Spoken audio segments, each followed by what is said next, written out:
اعوذ باللہ من الشیطان الرجیم بسم اللہ الرحمن الرحیم۔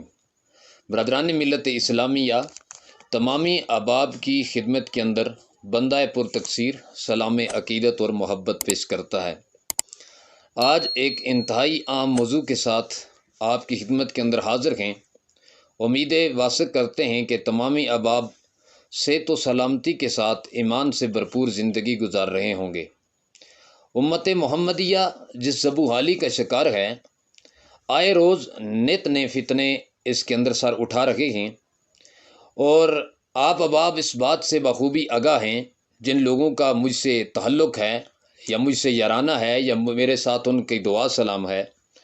وہ یہ جانتے ہیں کہ موجودہ فتنوں کے حوالے سے وقتاً فوقتاً آپ سے آگہی مہم جاری رہتی ہے،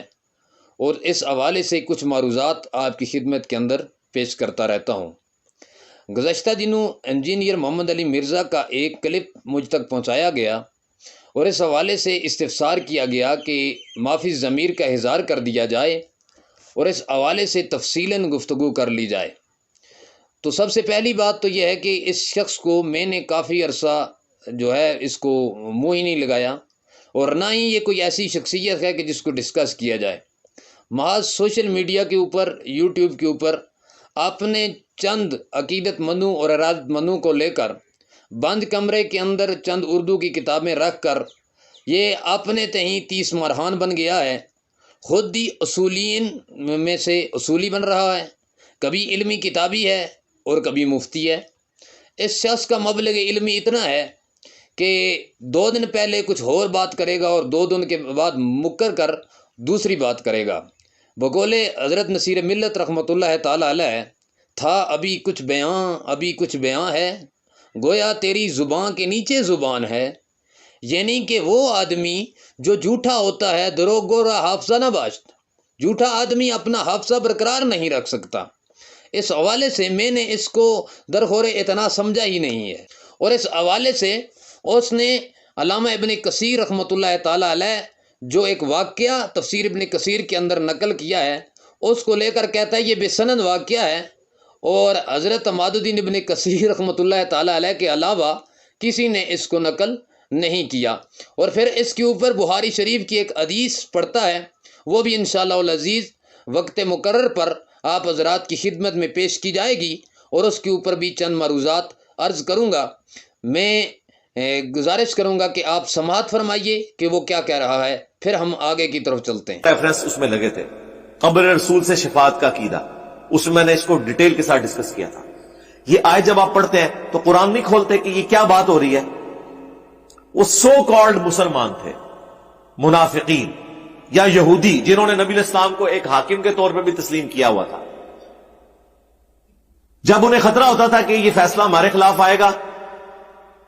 اپنی مرضی کی شریعت کے لیے دوسری جگہ جا کے طاغوت سے فیصلہ کرواتے تھے، پھر بعد میں آگے حضور سے معافیاں مانگتے تھے، تاکہ نبی علیہ السلام کی طرف سے بھی دونوں طرف یعنی دوستی یاری قائم رہے۔ تو اللہ نے فرمایا کہ وَلَوْ أَنَّهُمْ إِذْ ظَلَمُوا أَنفُسَهُمْ جَاءُوكَ، اے نبی جب انہوں نے یہ ظلم کیا تھا نا کہ جا کے یہود سے فیصلہ کروایا تھا اپنے مقدمے کا، یہ اپنی جان پہ جب انہوں نے ظلم کیا اور اب یہ آپ کے پاس آگے بہانے کر رہے ہیں، تو یہ آپ کے پاس آئیں، آپ سے معافی مانگیں، آپ اللہ کے حضور ان کے لیے استغفار کریں، تو اللہ تعالیٰ کو یہ غفور الرحیم پائیں گے۔ یہ تو بات ہی کچھ اور تھی۔ کہتے ہیں نہیں جی اس آیت کو نا آپ جنرلائز کر لیں، ویسے کہتے ہیں جی شان نزول ڈھونڈو، کانٹیکسٹ دیکھو۔ جب یہ بات آئی کہتے ہیں جنرلائز کریں، ہم کہتے ہیں یہ آپ بھی نہیں جنرلائز کریں گے۔ کہتے ہیں کیسے؟ ہم کہتے ہیں آپ کو بتاتے ہیں کہ جب قرآن میں آیا کہ اپنے فیصلے کا جھگڑا حضور سے کرواؤ، آج کی ڈیٹ میں پھر آپ یہ پاکستان کی عدالتوں میں، انڈیا کی عدالتوں میں، یورپ اور امریکہ کی عدالتوں میں کیوں جا کے مقدمہ کرتے ہیں؟ جائیں قبر رسول پہ جا کے مقدمہ کریں اور حق لیں۔ ہاں ٹائم قیامت تک جو جواب دو، پہلے میں کہنا سب پھکی الزامی جواب اینٹی وینم، انہیں جس سے ایک اور چیز آئی ہے، ٹائم قیامت تک دے، کیونکہ پھکی کا جواب قیامت تک نہیں کو دے سکتا۔ جی سامعین، تو دیکھا آپ نے کہ حضرت صاحب کہہ رہے ہیں کہ حافظ عماد الدین ابن کثیر رحمۃ اللہ تعالیٰ علیہ نے جو واقعہ نقل کیا ہے، یہ سند میں اس کی موجود نہیں ہے، اور ان کا تفرد ہے، یعنی کہ یہ انہوں نے اکیلے ہی بیان کیا ہے، جبکہ میں کہتا ہوں کہ شیطان بھی شرما جائے ایسے شخص سے کہ جو بالکل لوگوں کو ظاہراً جھوٹ کے اوپر ابھار رہا ہے اور جھوٹا عقیدہ رکھنے کے اوپر رغبت دلا رکھا ہے۔ یہ میرے پاس تفسیر ابن کثیر موجود ہے اور آپ اپنی جو ہے دیکھ رہے ہیں اپنی سکرین کے اوپر بھی، یہ میں آپ کے سامنے شیئر کر دیتا ہوں۔ یہی آیہ مقدسہ جو سورۃ النساء کی ہے 64، اس کے نیچے لکھتے ہیں وَقَدْ ذَكَرَ جَمَاعَةٌ، اس بات کو ایک جماعت نے نقل کیا ہے، یعنی کہ یہ اکیلے جو ہیں وہ نقل کرنے والے نہیں ہیں، بلکہ انہوں نے بھی جماعت سے مکمل لوگوں کی پوری جماعت ہے جنہوں نے اس واقعہ کو نقل کیا ہے۔ اب یہ بات تھی، اب اس کو وہ لے کر کہتا ہے کہ جناب والا یہ صرف ہے، ان کے پاس اور کوئی دلیل موجود نہیں ہے۔ اور پھر پچھلی ایک اس کی ویڈیو دوسری ہے، اس کے اندر یہ کہتا ہے کہ صحیح بخاری کی حدیث پاک ہے کہ حضرت امام بخاری رحمۃ اللہ تعالیٰ علیہ حضرت انس بن مالک رضی اللہ تعالیٰ عنہ سے جو ہے وہ روایت کر رہے ہیں کہ حضرت عمر فاروق رضی اللہ تعالیٰ عنہ کے زمانہ کے اندر قحط پڑ گیا تو انہوں نے حضرت عباس ابن عبد المطلب کے وسیلے سے بارش کے لیے دعا کی۔ تو اب وہ حدیث اس طرح ہے کہ حضرت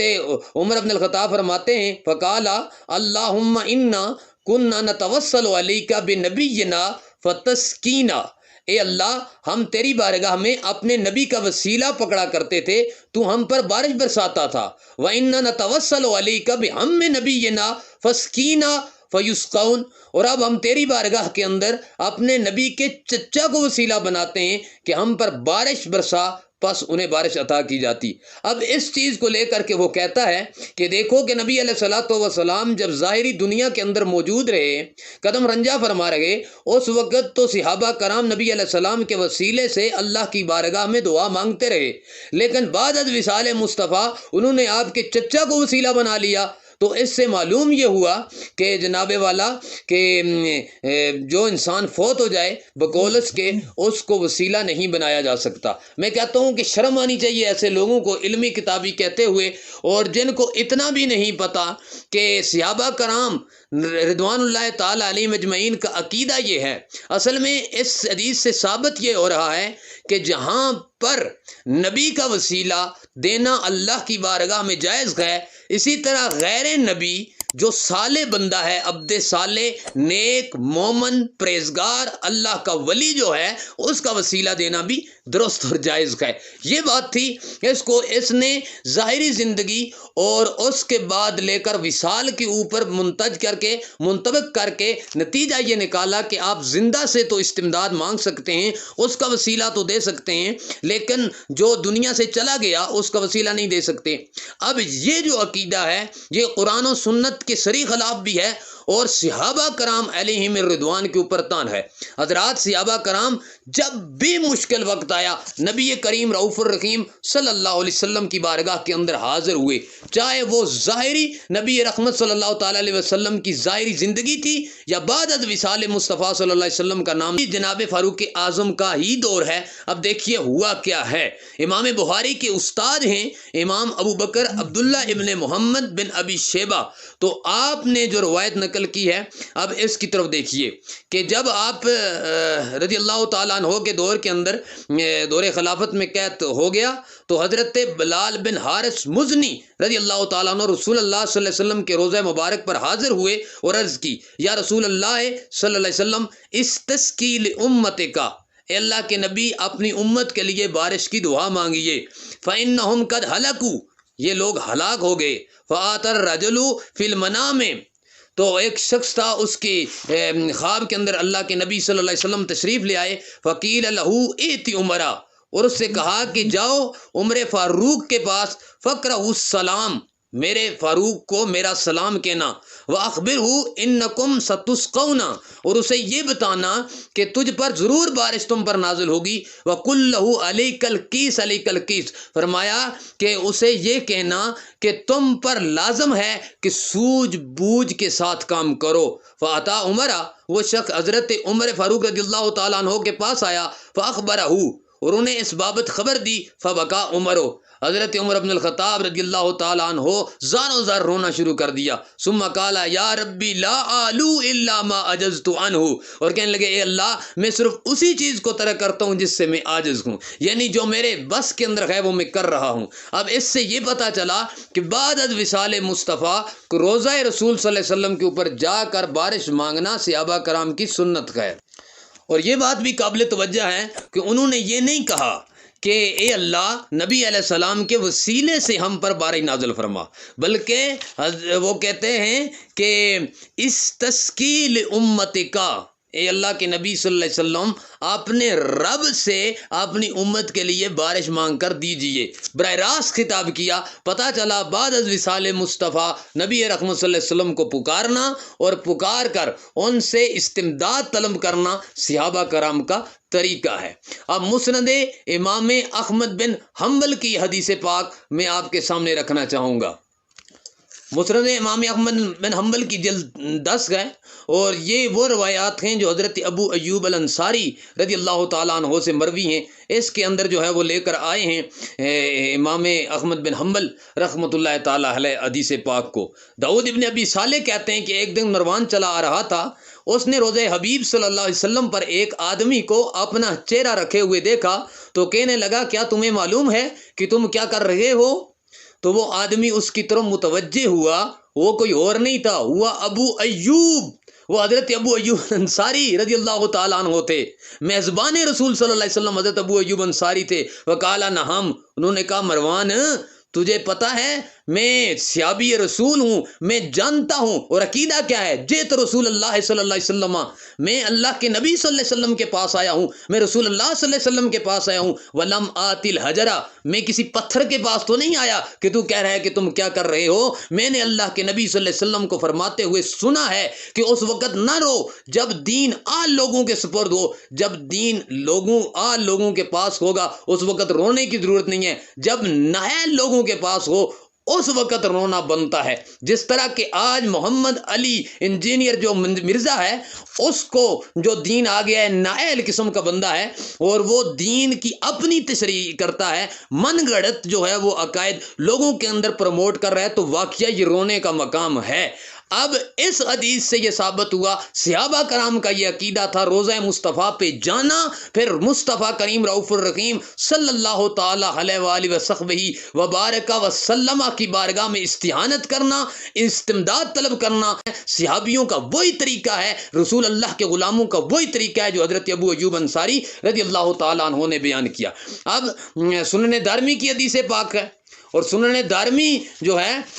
امام دارمی نے جو روایت نقل کی اس کے اوپر باب باندھا ہے، باب ما اکرم اللہ تعالی نبی صلی اللہ علیہ وسلم بعد موت ہی. یہ آپ اپنی سکرین کے اوپر ملاحظہ کر رہے ہیں کہ آپ نے باب یہ باندھا ہے کہ بعد از وصال مصطفیٰ اللہ نبی کی عزت و شرف میں اضافہ فرماتا ہے. اب دیکھیے کہ کس طرح اللہ نے بزرگی عطا فرمائی بعد از وصال بھی نبی رحمت صلی اللہ علیہ وسلم کو. اس میں جو پہلی حدیث امام دارمی لے کر آئے وہ یہ ہے کہ امی عائشہ صدیقہ کے پاس صحابہ کی جماعت آئی کہ امی جی قید سالی ہو گئی ہے، کیا کریں؟ انہوں نے کہا روضہ رسول صلی اللہ علیہ وسلم کے اوپر چلے جاؤ، اور روضہ رسول صلی اللہ علیہ وسلم پر جا کر روضہ رسول صلی اللہ علیہ وسلم کے جو چھت ہے اس کو کھول دو،